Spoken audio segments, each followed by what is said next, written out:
አልহামዱሊላህ ይህ ስፍራ አላህ በቁርአን የጠቀሰው ቦታ ነው። አሁን የተቀመጥንበት ቦታ ይህ ወንድማችን ከረሱል አለይሂ ሰላቱ ወሰለም ቤተሰቦች ውስጥ አንዱ ነው። አልহামዱሊላህ አላህ እሱን ላገናኘንም ወላ ይሄ ቦታ እንኳን ነብዩ አለይሂ ሰላቱ ወሰለም ሊገሏቸው የመካ ሙሽሪኮች ሙሐመድን በህይወት ወይንም ደግሞ ገሎት ይዞ የመጣ 100 ግመል እንሰጠዋለን አሉ የመካ ሙሽሪኮች።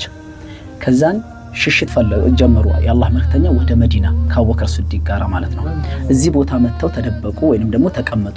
እዚህ ቦታ ከመግባታቸው በፊት ልክ እዚችው በር ላይ አካባቢ ነበርና ሊገቡ ሲል አቡበከር ሲዲቅ ያ ረሱላህ አላቸው አለይሂ ሰላቱ ወሰለም እንደው ትንሽ ታገሱኝ እኔ ገብቼ ውስጡን ላጽዳውና ከዛን አንቱ ትገባላችሁ አላቸው።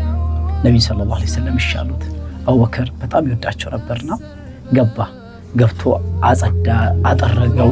ከዛን ሽንቁር ቀዳዳዎች ነበሩ ልብሱን አውልቆት እንዳለ ቦታ ቀዳዳውን ሸፋፈንና አንድ ቦታ ብቻ ቀዳዳ ቀረው። ያችን ቦታ በእግሩ ሲዲቅ ሸፈናት። የዚህን ጊዜ ያ ረሱላህ አላቸው አለይሂ ሰላቱ ወሰለም አሁን መግባት ትችላለህ አላቸው። በከር እንዲቆጭ ብለው መልእክተኛው አለይሂ ሰላቱ ወሰለም እሳቸው ጪል ላይ መተው ደገፋሉ። ደክሟቸው ነበር። አቡበከር ምን ያህል ለነብዩ ሰለላሁ ዐለይሂ ወሰለም አስተማማኝ ምን ያህል እሳቸው ላይ ራሱ እንደሚተማመኑ መተው በከር ላይ ተኙበት።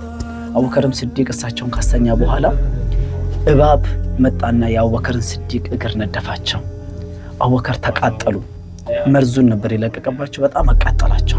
የዚህን ጊዜ አቡበከር ሲዲቅ ረዲየላሁ ተዓላ አንሁ ድምጽ ማሰማት አልፈለጉም። ሲመለከት ረሱል በጣም ስለደከሙ ተኝተዋል።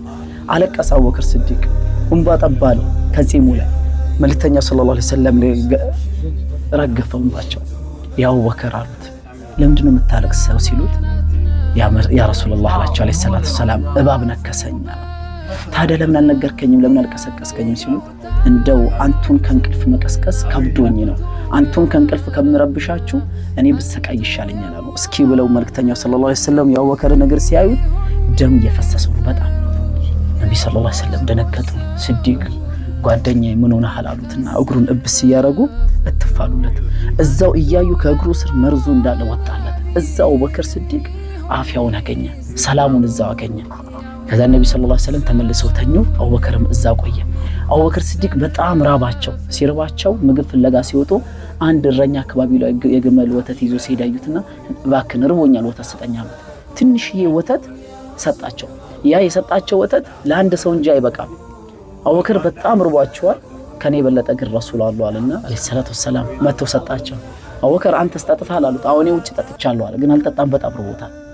አቡበከር ሲዲቅ ለረሱሉ ሰጠ። መልእክተኛው ሰለላሁ ዐለይሂ ወሰለም ጠጣ። አቡበከር ምን አለ? ወላሂ እሳቸው ሲጠጡ አይቼ እኔ ጠገብኩኝ አለ። እሳቸው በቃ በመጠጣታቸው ብቻ እኔ ጠገብኩኝ አለ።